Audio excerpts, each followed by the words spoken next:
Queridos amigos, bienvenidos a su programa El aborto y la objeción de conciencia. Con ustedes, su servidor, Saulo Medina Ferrer, psicólogo, voluntario de la causa Provida.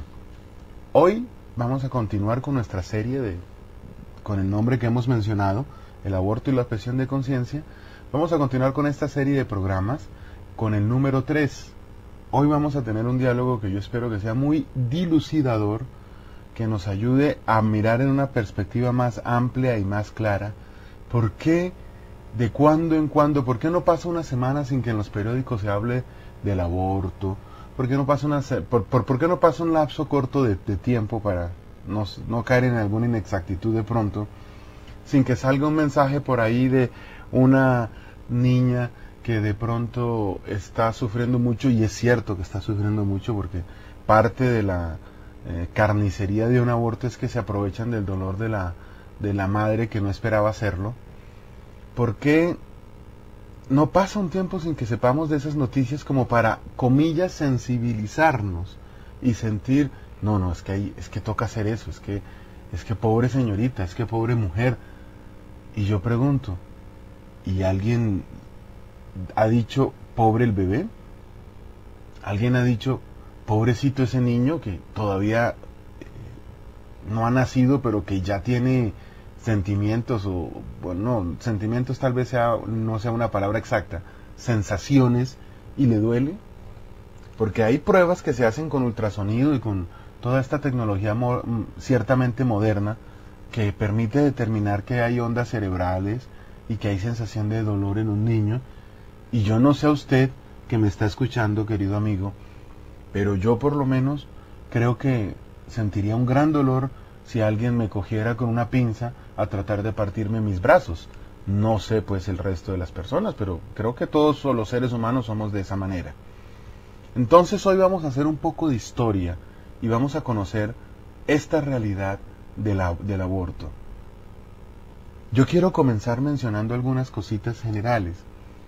Yo he encontrado como 3 puntos en común en las personas que luchan, y si me permite, luchamos por que se acabe el peor de todos los asesinatos. Un asesinato es una cosa terrible, pero dentro de esa categoría tan baja que es la de matar a otro ser humano, lo más bajo de eso pues es el aborto.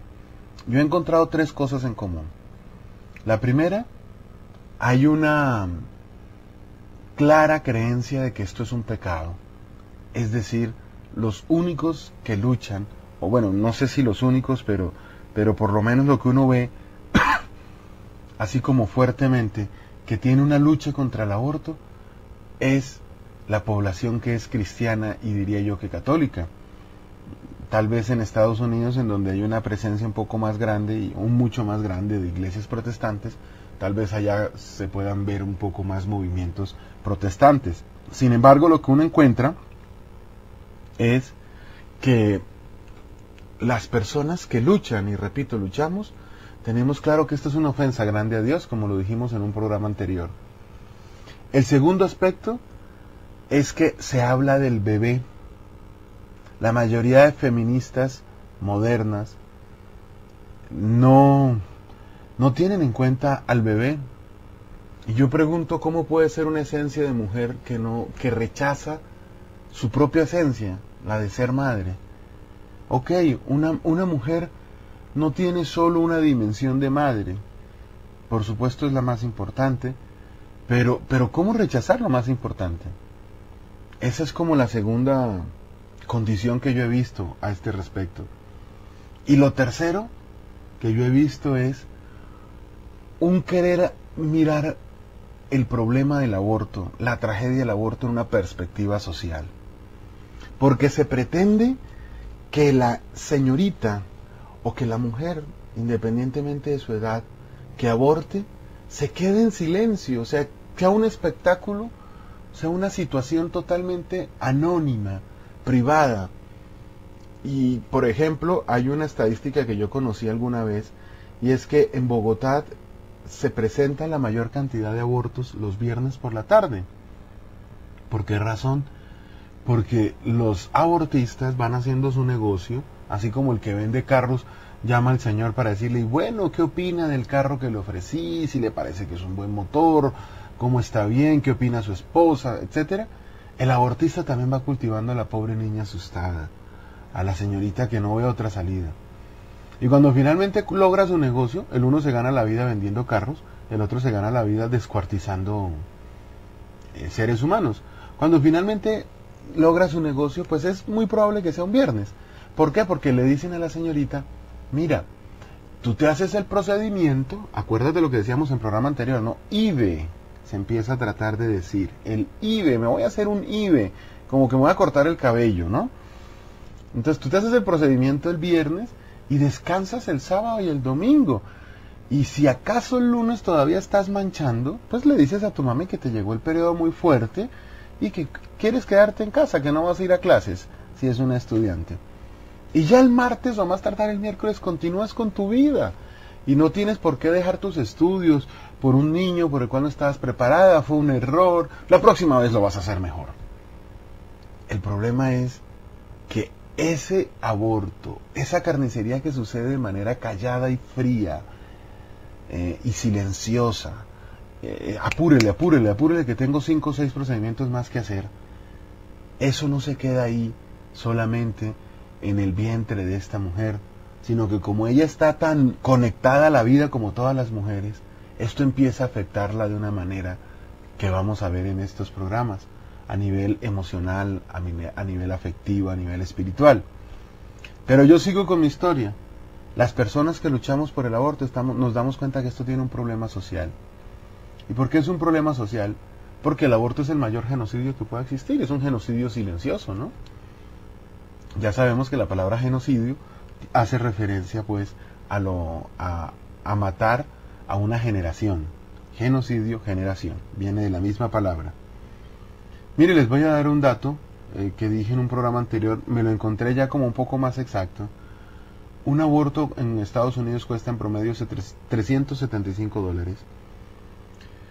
Eso quiere decir que se han matado, o de acuerdo a la cantidad de abortos que se estiman, se han producido 18.8 billones, con B, no con M, billones, 18.8 billones de dólares. Eso es una cantidad grandísima de dinero. Y ahí empezamos a entender. Esto es un asunto de plata. Sucede que las oportunidades para una persona o para la sociedad en general las podríamos describir en gracia de ejemplo en este momento como una torta. Y cada uno de nosotros, por el simple hecho de existir, pues tiene derecho a una parte de esa torta. Esa parte de la torta que traduce vivienda, salud, educación, vestido, una serie de cosas más, ¿verdad?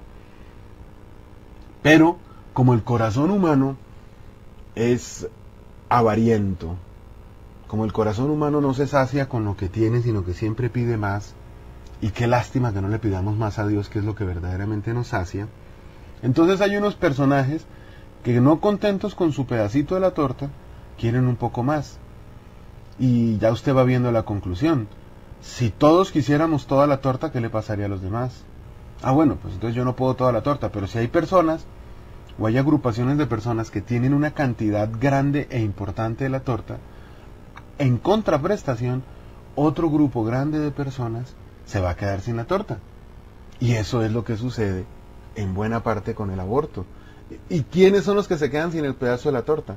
Los que, por estar formándose en el vientre de su madre, de su señora madre, por estar haciendo la tarea juiciosos de comer y dormir en el vientre de su señora madre, de su mamita, no tienen la posibilidad de defender su pedazo de la torta. Este es un problema social. Y esto nos hace ponerlo en perspectiva. El aborto no empezó el siglo pasado, cuando se perfeccionaron algunas técnicas quirúrgicas, y qué tristeza que por esta línea se habrán hecho algunas de esas cosas, algunos de esos perfeccionamientos. No. Se cuenta, por ejemplo, que en la época del Imperio Romano, y a veces se han encontrado restos de cementerios que son de niños recién nacidos, por los huesitos se puede ver. Todo parece indicar entonces que lo que hacían estos bárbaros y salvajes, claro, pues si mataban a la gente crucificándola, ¿Qué problema hay en dejarla morir cuando naciera? Entonces esos cementerios chiquitos, ante la imposibilidad de practicar abortos, pues entonces los dejaban morir cuando nacían. La intención de no dejar vivir al más débil está desde el principio, y por eso la Biblia, que no es un libro científico, pero que sí nos guía en la sabiduría de nuestro corazón, porque nuestro corazón no se llena con solo ciencia, necesita algo más, y ese algo más nos lo brinda la Biblia, el Espíritu Santo, la Iglesia y nuestro mismo Señor Jesucristo. La Biblia nos cuenta de Caín que mató a Abel. Este es un problema de ese punto. Hay un personaje más fuerte que tiene una clínica y que dice: yo quiero ganar más plata. Yo me estoy ganando varios millones de dólares o de pesos manchados con sangre. ¿A qué puede saber un almuerzo pagado con un dinero como este? ¿A qué pueden saber unas vacaciones? ¿Qué se puede sentir con unas vacaciones que se pagan a punta de despojos humanos logrados de esta manera? En fin, es uno de los misterios del corazón humano. Entonces, hecha esta introducción que no ha sido tan breve, pero que nos ayuda a poner en perspectiva al respecto, ya tenemos claro entonces, amigos, que el aborto es un problema social que viene desde Caín y Abel, cuando las personas quieren más pedazos de la torta de lo que les ha correspondido, o pueden alcanzar sin dañar a los demás. Ellos quieren llevarse todo por delante. Y dos, es un negocio. Mira, aquí estoy viendo, yo sigo tratando de documentarme. Más o menos hasta el año 2000 se habían matado en Estados Unidos 41.493.800 niños. Eso equivale casi a la población de Colombia. Si llegamos al año pasado, 2007, la cifra va llegando a 50 millones. Claro que eso que a uno lo asusta, también nos debe llenar de gozo. ¿Qué? No los asesinatos, sino que acordémonos, hermanos, que en la medida en que las cosas se ponen difíciles para el ser humano, producto de su propio pecado, pues en un momento llega a una situación tal en que se da cuenta que no hay nada que hacer por sus propias manos y busca a Cristo. Y eso se está empezando a ver en Estados Unidos, porque resulta que ya está empezando a cambiar un poco, o se están empezando a dar algunos pasos, por ahora tímidos, que nos pueden indicar que se va a cambiar esa ley de Estados Unidos. Comencemos por decir, entonces, que el aborto se instrumentaliza o comienza a través de una institución muy privada que nadie conoce o que no es tan fácil de ver. Eso no es como ir al supermercado de la esquina, que se llama la Federación Internacional de la Planificación Familiar. Sus siglas en inglés es IPPF. Esa institución organiza el aborto en el tercer mundo y en muchos países también. Claro, porque es que si un país tiene una baja población, como lo muestra Éxodo al comienzo, usted puede ir a leerlo por allá en el capítulo 2, si no estoy mal, el faraón no le interesaba que el pueblo de Israel se multiplicara. ¿Por qué? Porque si se multiplicaban se volvían peligrosos. Ellos querían un pueblo esclavo que tuviera pocos pobladores, lo suficientes para suplir sus tontas y caprichosas necesidades. Pero si un pueblo se pone muy grande, pues de pronto se vuelve amenazante. Imagínese usted una cosa, le quiero dar un dato. El estado de California, el solo estado, mirando su economía, es la quinta economía mundial. Claro, usted va a mirar y cuántos pobladores tiene ese estado y cuántas personas tiene Estados Unidos, más de 300 millones. Eso contra un país que tiene 1 millón, 5 millones. ¿Cuántos pobladores puede tener un país centroamericano? Colombia es uno de los países más poblados de Sudamérica, excluyendo Brasil de estas cuentas, que pues es muy grande. Y Colombia apenas tiene 40 millones. 40 millones es el 15% de la población. Imaginémonos por un momento que nos fuéramos a poner en lucha los 300 millones contra los 40 millones. Pues seríamos absolutamente extinguidos. Que no cabemos, que la superpoblación, eso hace parte de un programa futuro. Por ahora entonces decimos que la Federación Internacional de Planificación Familiar, IPPF por sus siglas en inglés, es la que maneja un poco estas cosas. Y entonces ellos tienen diferentes organizaciones que también se mueven a ese nivel. Una se llama la Federación de planificación familiar, PPF en Estados Unidos, otra se llama Pro-Choice America, se llama NARAL por sus siglas en inglés, y así hay varias, y todas esas tienen sus tentáculos en el tercer mundo. Entonces, por ejemplo, si usted pudiera averiguar, y yo creo que hay una manera legal de saber eso, pero pues pienso que es suficiente con esta información, usted puede averiguar que Pro Familia, el ente rector, mire qué falta de respeto con nuestro Señor, que fue el que creó la familia, decir que una institución que busca matar niños, que busca poner a la mujer a luchar contra su propia sexualidad a través de la anticoncepción química, está a favor de la familia. Pues Pro Familia en Colombia es una institución creada con capital de esta federación que yo les estoy mencionando. Entonces ellos tienen dos puntos fuertes. Ellos hablan de la salud de la mujer y de su derecho a elegir. ¿Y por qué hacen eso?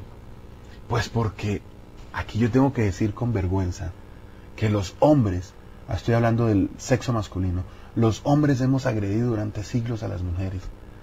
Y esto va a empezar a cambiar. Y cuando digo esto es el aborto y toda esta tragedia, cuando los hombres nos reencontremos con nuestra propia esencia y así podamos descubrir la maravilla de regalo de Dios que es la mujer en la vida del hombre. Que no es un regalo como un peluchito, sino que al contrario es un complemento, es una compañera, es alguien sin el cual el hombre no está completo. Producto de esa increíble agresión durante siglos, pues ellas se han sentido, justamente en cuanto a su rechazo, quiero quedar muy en claro, ha sido injusto que el hombre trate mal a la mujer. Y eso es a lo que yo hablo de que es justo que ellas busquen otra forma de derechos. ¿Dónde ha estado el mal?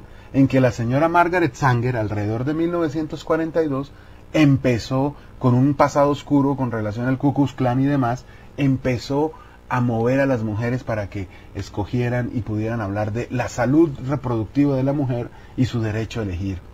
¿A elegir qué? Pues a elegir la muerte de sus propios hijos. Como esta frase de pronto puede ser sacada de contexto, yo me permito repetirla una vez más. Está bien que las mujeres y que toda la sociedad se ponga a pensar en cómo restituirle los derechos a quienes se les ha agredido durante siglos. Lo que está mal es utilizar esa lucha directa, jugar, que es lícita, jugar con las ilusiones de las mujeres para ponerlas a luchar contra su propio cuerpo, contra su propio corazón y contra la vida. Entonces ella creó, Margaret Sanger, alrededor de 1942, creó toda una directiva que tiene unos principios absolutamente oscuros, una lucha contra la raza, es una cosa hasta medio nazi, ¿no? Porque pues eso es lo que hay en el corazón humano cuando Cristo es alejado de él. Y entonces se habla de rechazar a los negros y bueno, una cantidad de cosas que son verdaderamente patéticas. Usted empieza a descubrir por aquí cuál es el juego. Mire lo que dice Margaret Sanger. Lo más misericordioso que puede hacer una familia numerosa a su hijo infante es matarlo. ¿Por qué? Porque se empieza a jugar con la superpoblación y se empieza a decir, no, pero es que ¿cómo vamos a educar a nuestros hijos? Es que tener más de 2 hijos es mucho, es que tener más de 3 hijos es mucho, es que tener más de un hijo es mucho. Yo les quiero compartir una cosa. Mi familia está conformada por mi papá, mi mamá y por 4 hijos. Yo soy el último, el cuarto. Si mis papás se hubieran dejado guiar por el hecho de que 2 hijos es suficiente, nos hubiéramos quedado, mi hermano, el tercero, que es sacerdote, y yo, nos hubiéramos quedado sin existir. Así que calcule usted de qué tamaño es esto de la superpoblación y que hay que matar y que todo esto. ¿La intención cuál es? Empoderar al ser humano, lo mismo que hizo la serpiente con Eva, es que el camino es el mismo. Empoderar al hombre y a la mujer, especialmente a la mujer, diciéndole, tú eres grande, tú puedes decidir por ti misma, y de esa manera, entonces pues ahí vienen todos los problemas. Después de eso que se hizo, se creó para avanzar un poco más, se avanzó y se llegó a una situación en donde en Estados Unidos una mujer dijo, mentirosamente porque ya lo ha reconocido, que la habían violado, y que ella estaba embarazada, y que entonces necesitaba abortar. Calcule usted ese asunto. Por supuesto se jugó de una manera cruel con los sentimientos de la gente. Esto de jugar con los sentimientos de la gente lo reconoció el que se ha sido llamado el rey del aborto, el doctor Nathanson, creo que se pronuncia en inglés, reconoció que se manipuló a la población estadounidense con esto. Sin embargo, no vale. Y con esto quiero terminar esta parte de nuestro programa. El aborto viene del demonio, porque la muerte viene del demonio. ¿No te acuerdas lo que dijo Eva en el pecado original? Podemos comer de todos los árboles del jardín, menos del que está en medio, so pena de muerte. La muerte vino a este mundo por el demonio. La muerte como la conocemos, pues, como síntoma de dolor, de egoísmo, de desarraigamento, de soltar, de todo eso, eso vino por cuenta del demonio. El aborto es una expresión del demonio. Y decía alguna vez una persona que en oración sentía como el demonio disfrutaba con cada aborto. Eso es una tristeza. Y así se legalizó el aborto en Estados Unidos y ahí comenzó la tristeza y desde ahí se ha venido hacia todos los países de América Latina. ¿Por qué? Porque si América Latina tiene poblaciones pequeñas, pobres, etcétera, podrá seguir siendo manipulada. Esto suena a un discurso izquierdoso, aunque por ejemplo en nuestro país la izquierda es de las más abortistas. En Bogotá hay una casa para la población LGBT que es pagada por la alcaldía, como lo dijimos antes, y no hay una casa para que una mujer pueda decir no quiero abortar, ayúdeme señor Estado. El Estado no está a favor de las mujeres que no quieren abortar. Pero yo decía que esta historia tiene un final feliz. ¿Y por qué tiene un final feliz? Que todavía no conocemos, pero que va a hacerlo así. Porque es que la historia del mundo no se acabó el Viernes Santo cuando Cristo murió, cuando lo mataron y lo asesinaron salvajemente. La historia del mundo continúa el domingo de resurrección. Entonces ya empiezan a oírse voces al interior y cómo funciona la política en Estados Unidos en cuanto a la Corte Suprema, etcétera.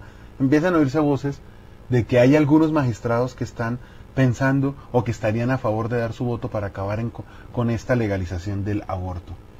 Parece que un primer paso, que no es suficiente, pero que podría ayudarnos a hacer más presión para que verdaderamente se prohibiera el aborto de cualquier manera, es que relativamente pronto se podría llegar a la sentencia de que se permitiera el aborto solo hasta la 12ª semana. Eso no es lo ideal, pero es que hoy en día en Estados Unidos una mujer puede abortar hasta un día antes de que su hijo nazca, lo cual es terrible. Ahí sí que la cosa se pone pues todavía más sangrienta, literalmente hablando. Hermanos, yo quiero terminar esta pequeña intervención diciendo alguna cosita breve con relación